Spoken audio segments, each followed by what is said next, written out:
Agora eu queria chamar o Dr. Rafael Calix, que é o nosso diretor de oncologia, diretor científico da Oncoguia, para conversar um pouquinho com vocês.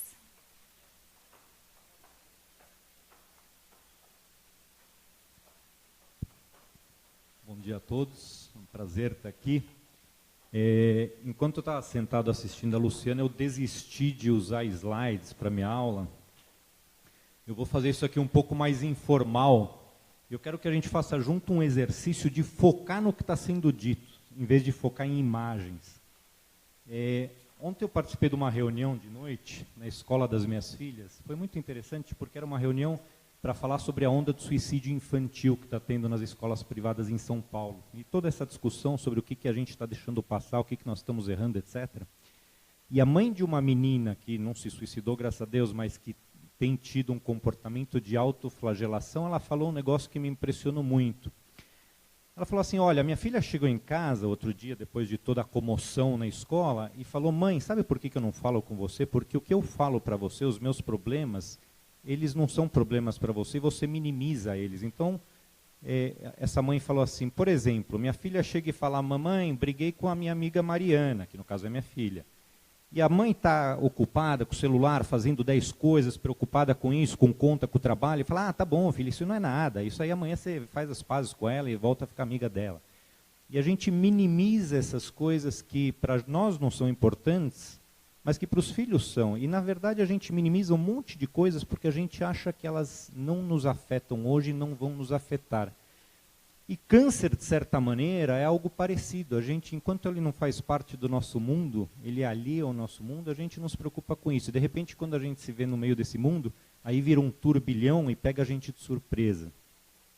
Obviamente, quem está aqui sentado tem, de alguma maneira, interesse nesse mundo do câncer. E o que eu vou fazer agora, nos próximos 15 minutos, é contar para vocês um pouquinho da história do câncer, o que vem acontecendo com o câncer, e depois sim eu vou entrar na questão das barreiras atuais em relação a lidar com o câncer, ao enfrentamento do câncer, e vou falar sobre essas barreiras brevemente. Então, assim, historicamente, câncer era uma doença única, jogada num grande saco, onde a pessoa ou tinha câncer ou não tinha câncer. Se ela tinha câncer, ela ia morrer do câncer. E com o tempo conseguiu se separar que existia câncer em órgãos diferentes. Então, câncer de pulmão, diferente de estômago, diferente de mama e assim por diante. Mas ainda assim, não se tinha tratamentos específicos. Então, ou era operado, ou não era operável e morria. E depois, com o tempo, começou a se desenvolver tratamentos sistêmicos, que vão para o corpo todo matar células cancerígenas. E começou a se desenvolver radioterapia, que ajuda o procedimento cirúrgico no sentido de esterilizar o campo de onde foi tirado o tumor. Então, a gente começou a falar em tumores de órgãos específicos, com tratamentos que, num princípio, eram genéricos, eram, por exemplo, quimioterapia para câncer. Não era quimioterapia para câncer de mama, para câncer de pulmão e assim por diante. E com o tempo se desenvolveu drogas e se descobriu que determinadas drogas eram mais eficientes para um câncer do que para outro. Radioterapia servia mais para um tipo de câncer que para outro, e as cirurgias começaram a ficar progressivamente menores. E com o tempo a evolução mostrou, a pesquisa mostrou que cânceres de mama não necessariamente eram uma doença única, assim como cânceres de pulmão não necessariamente eram uma doença única, e começou a se fazer uma classificação patológica. O patologista, olhando ao microscópio, começou a destrinchar o câncer de mama, o câncer de pulmão, o câncer de estômago, e, em paralelo a isso, começaram a se desenvolver terapias mais direcionadas para os subtipos de câncer. Então, um subtipo de câncer de pulmão deve ser tratado com determinadas drogas, o outro subtipo com outras determinadas drogas. E isso foi progressivamente se sofisticando a um ponto onde não é mais o patologista olhando no microscópio que vai dar o diagnóstico do subtipo, mas são determinados testes laboratoriais em equipamentos extremamente sofisticados que vão achar uma determinada mutação, e quando esta mutação está presente, aí sim eu tenho um alvo, e se eu tenho um alvo, desde que eu tenha desenvolvido uma terapia-alvo, eu posso alvejar esse tumor especificamente. E essa evolução fez a gente acreditar, uns 15 anos atrás, que daqui a pouco a gente teria uma centena de alvos, com uma centena de terapias-alvos, e a gente conseguiria tratar todos os tumores. Só que a gente acabou descobrindo que não era tão simples. Por quê? porque ao longo da evolução do tumor, ao longo da evolução de um câncer, vão surgindo novas mutações. Então, um tumor que originalmente tinha a mutação A, ele pode adquirir uma mutação B, C e D sequencialmente, e no momento em que ele adquire a B e a C, a mutação A não é mais o que está fazendo o tumor crescer. A mutação B pode ser que adquiriu essa capacidade, e não adianta eu dar uma terapia-alvo para a mutação A. Eu teria que dar uma para a mutação B também. E, no fundo, eu teria que dar uma terapia-alvo para cada mutação e para cada clone de células que compõem esse tumor. Então, a terapia-alvo, que num primeiro momento ajudou e continua ajudando tremendamente a controlar a doença disseminada, ela não se mostrou uma cura para essa doença. Por quê? Para o câncer, para os diferentes tipos de câncer. Por quê? Porque surgem outras mutações. E se eu biopsiar uma metástase hoje, daqui a um ano uma segunda metástase em outro órgão desse mesmo paciente, daqui mais 2 anos uma terceira biópsia, eu vou ver que existem diversas mutações que teriam que ser alvejadas com diversas drogas, e nós não necessariamente temos essas drogas. Isso ainda está sendo pesquisado. Antigamente, quando perguntavam, Rafael, e toda paciente com câncer de mama, que é o que eu trato, perguntava, Rafael, meu câncer foi consequência de um problema psicológico, um trauma psicológico? Eu falava, não, não foi, ponto, isto é consequência de uma mutação que ocorreu numa célula, e por algum motivo o teu sistema imune não conseguiu detectar essa mutação, e essa célula cresceu, e isso não tem nada a ver com um trauma psicológico que você tenha tido, embora a progressão de um tumor possa sim ter a ver com o trauma psicológico, que diminui a imunidade, talvez a progressão é mais rápida. Só que essa história está mudando um pouco, e a gente tomou um banho de humildade quando se desenvolveu o que nós chamamos hoje de imunoterapia, a imunoterapia moderna para o câncer. E o que se descobriu em relação a essa imunoterapia? Que a célula tumoral desenvolve mecanismos para bloquear o sistema imunológico. O sistema imunológico, teoricamente, ele reconhece a célula tumoral e vai lá e mata. Só que a célula tumoral ficou inteligente e ela desenvolveu mecanismos de bloqueio da célula imune. E o que a imunoterapia moderna faz é desbloquear, quebrar o bloqueio exercido pela célula tumoral sobre a célula imune. Todos vocês sabem que quando a gente tem uma situação de estresse, por exemplo, surge herpes labial, né? Está nitidamente relacionado. O que é esse? Por que surge o herpes? Por que ele se manifesta? O herpes está lá o tempo todo, mas ele não se manifesta. E quando o nosso sistema imunológico fica deprimido, relacionado a situações de estresse, aí de repente surge um tumor.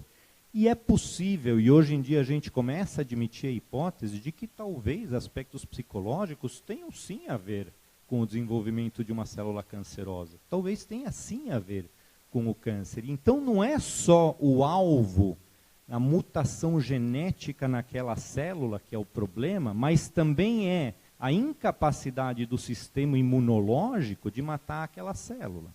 E agora, com a imunoterapia moderna, o que a gente está vendo é que a gente quebra esse bloqueio exercido pela célula tumoral sobre o sistema imunológico, e estes pacientes estão respondendo, alguns, maravilhosamente bem, a esta imunoterapia. Imunoterapia não tem nada de alvo, ele não alveja nada na célula tumoral.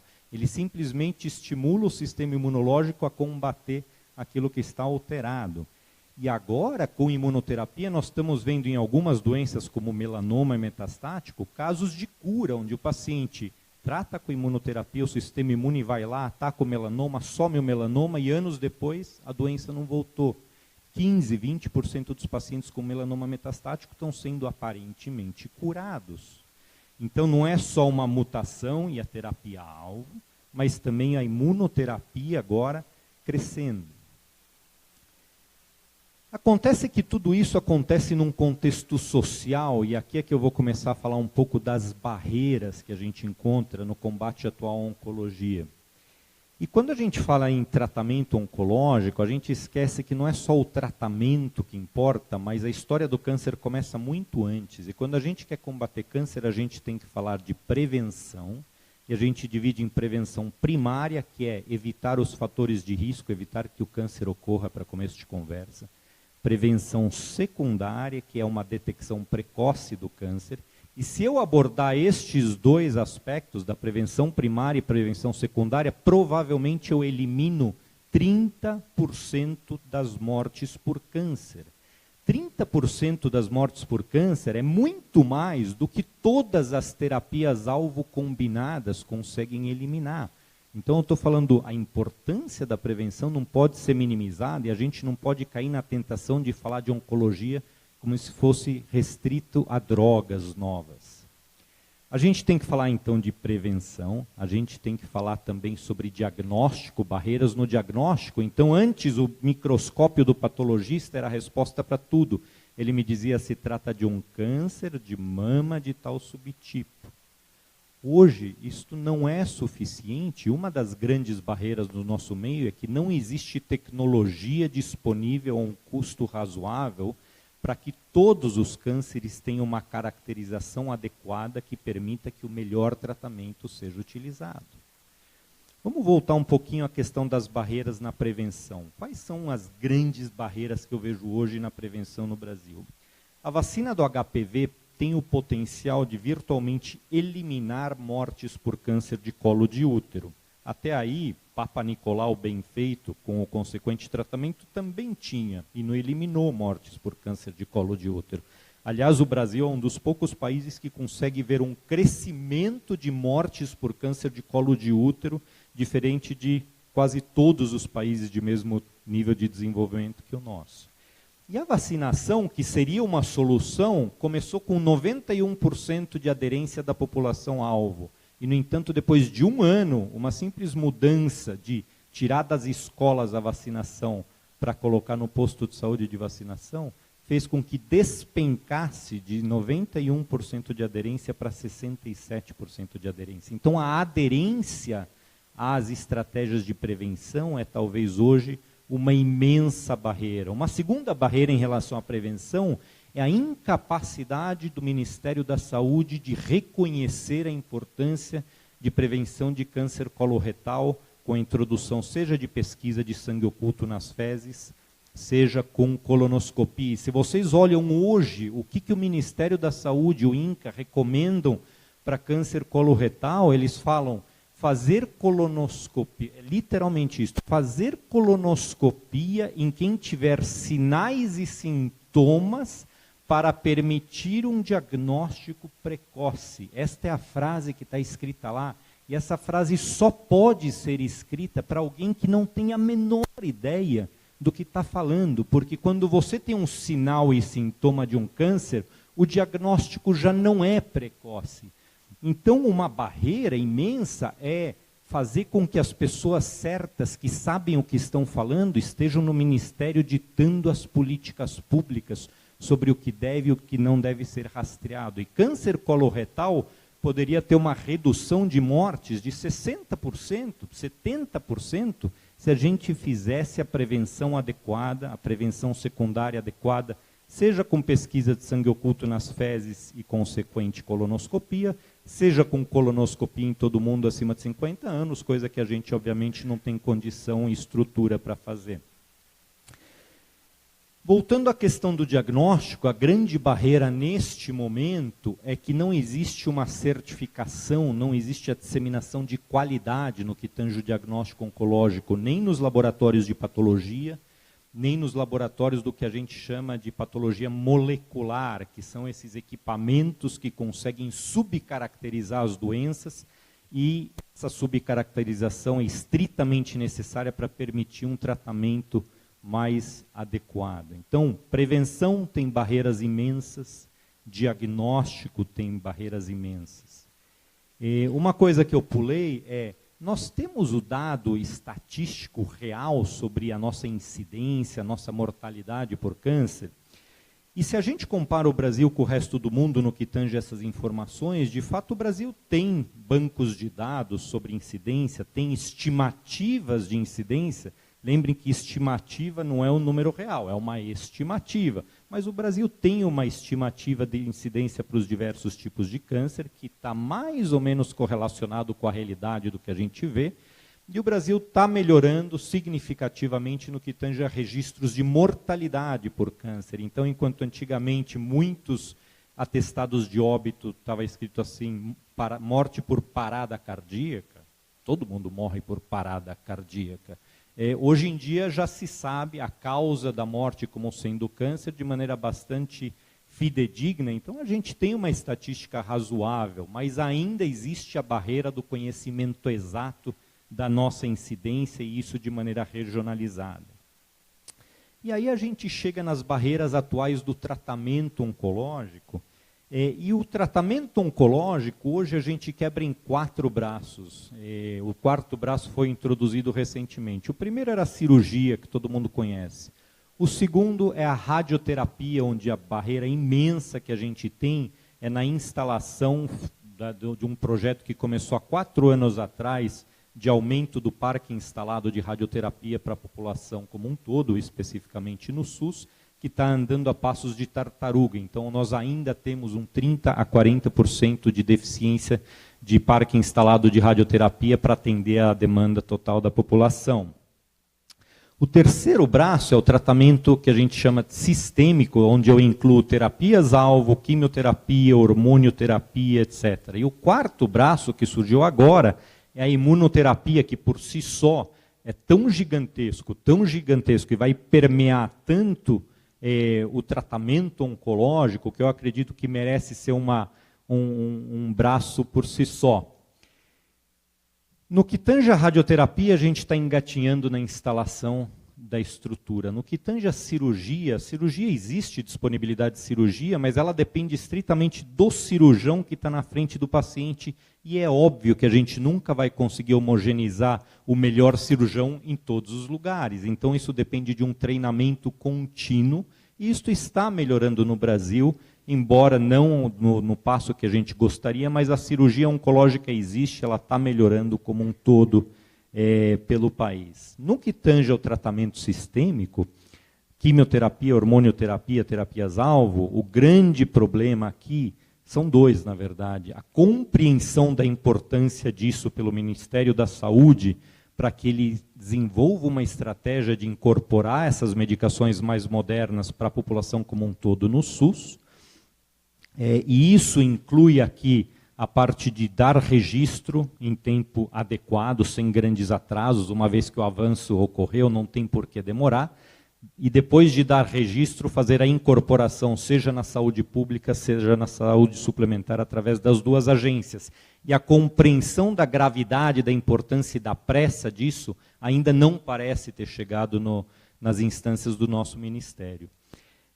Mas nós temos, sim, a metade cheia do copo no SUS, onde nós temos diversos tipos de tratamentos oncológicos sistêmicos disponíveis. E, por último, o braço da imunoterapia, que ainda não chegou na oncologia no sistema público, é uma imensa barreira hoje, especialmente considerando que 15%, 20% dos pacientes, por exemplo, com melanoma, podem ser curados com essa imunoterapia, enquanto a gente não está dando absolutamente nada eficaz para tratar melanoma no SUS.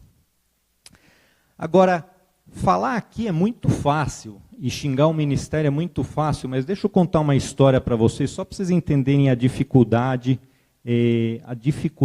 que é organizar esse sistema. Então, existem projetos de transferência financeira, chamado PRONON e PROAD, pelo qual o governo federal permite que 5 ou 6 hospitais privados do país, os maiores hospitais privados do país, que são capacitados para fazer assistência, eles tratem população do SUS de acordo com determinados projetos que eles desenvolvem. Então, por exemplo, o Sírio tinha um projeto gigantesco de tratamento cirúrgico de pacientes com câncer de mama e auxiliava com centenas de cirurgias maravilhosamente bem feitas ao SUS, provendo essas cirurgias para câncer de mama e ajudando, assim, a acelerar a fila de cirúrgica, que era uma das barreiras no SUS. O Einstein tem um projeto gigantesco num hospital público, que atende só medicina de saúde pública, no Hospital Vila Santa Catarina, onde a gente trata diversos tipos de tumor. Só que o que acontece? Estes hospitais, eles não seguem exatamente a barreira ou a precificação para o tratamento de cada paciente que o resto do SUS segue. Então, tratar um paciente nestes hospitais sai mais caro para o governo do que se o paciente fosse tratado num hospital do SUS. Aí você vai dizer, mas o hospital do SUS tem fila, eles estão fazendo isso justamente porque o hospital do SUS não dá vazão. É verdade, mas também é verdade que da visão do Ministério da Saúde, poxa, tratar um câncer de mama aqui nesse hospital relacionado a um hospital privado está custando muito mais caro do que fazer isso no SUS. E daí que eles falam, eu faço e faço melhor. Tudo bem, você faz melhor a um custo grande, não faz sentido eu pagar 2 preços, 2 valores por um tratamento para a mesma doença. E o Ministério da Saúde tem uma certa razão nisso, né? Então existe um balanço tênue de como solucionar essa equação da deficiência do SUS com a oferta de assistência desses hospitais privados. Isto não é fácil de solucionar. Isso é só um pequeno exemplo sobre a dificuldade que a gente encontra. Uma coisa é clara, continuar fazendo o que nós estamos fazendo, da maneira que nós estamos fazendo, não vai levar a um resultado diferente daquele que nós estamos obtendo neste momento. E neste momento, o Brasil é um dos poucos países de grau de desenvolvimento como o nosso, onde não só a incidência do câncer vem aumentando, mas também a mortalidade por câncer vem aumentando. Se você pegar a Colômbia, a mortalidade está diminuindo. Se você pegar diversos países, a Tailândia, a mortalidade está diminuindo. A incidência pode até aumentar, porque os registros melhoram, porque a obesidade é uma realidade nesses países e assim por diante. Mas a mortalidade está diminuindo, enquanto no Brasil ela está aumentando. Então nós não podemos continuar fazendo exatamente o que nós viemos fazendo até aqui e esperar um resultado diferente. E nesse sentido, acho que a Luciana teve uma ideia bastante brilhante de chamar pessoas que pensam fora da caixinha. Então, nessa primeira manhã agora, nós vamos ver algumas palestras de pessoas da sociedade que têm ideias fora da caixinha e agem de maneira fora da caixinha, para ver se isso ilumina a nossa cabeça, para tentar levar adiante novas estratégias que possam atingir novos resultados. Com isso, vou encerrar aqui, eu vou chamar a Luciana de volta, queria agradecer a atenção de vocês e, mais uma vez, convidar vocês para que amanhã à tarde todo mundo esteja aqui para assistir a apresentação da CGU, onde eles vão mostrar a auditoria, o que eles encontraram na auditoria de 3 setores da assistência oncológica brasileira. Esse trabalho é inédito e é extremamente importante para a gente conhecer esses resultados para tomar ações em cima deles. Luciana, pode voltar? Obrigado, gente.